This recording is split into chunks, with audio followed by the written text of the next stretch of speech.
আশেপাশে চারিদিকে জল দেখো, এত জল। ছোট বাচ্চাটাকে নিয়ে যে কত কষ্ট করে থাকি। এই যে দেখো মেয়েটা, জল আমাদের বাড়িতে। বল স্বাগতা, কত জল বলে দে হ্যালো গাইসকে।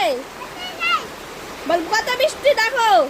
এই যে দেখো কাদায় কাদকাদা হয়েছে আমাদের ঘর। দেখো জল ঢুকেছিল, আমি জলটা মাত্র লিকালাম, মুছলাম, আবার কাদা কাদা হয়ে গেল। দেখো অবস্থা, কি যে করি মরণ দশা। ব্যাংক টিকটিকি সবই পালিয়ে যাচ্ছে বৃষ্টির কারণে, ভয়ের ছুটে। দেখো একটা না আজ 15 দিন ধরে বৃষ্টি হচ্ছে, বৃষ্টিই থামে না, বৃষ্টিই থামে না। কি যে করব। আর বাড়ি ঘরে তো দেখতেই পাচ্ছ অবস্থা।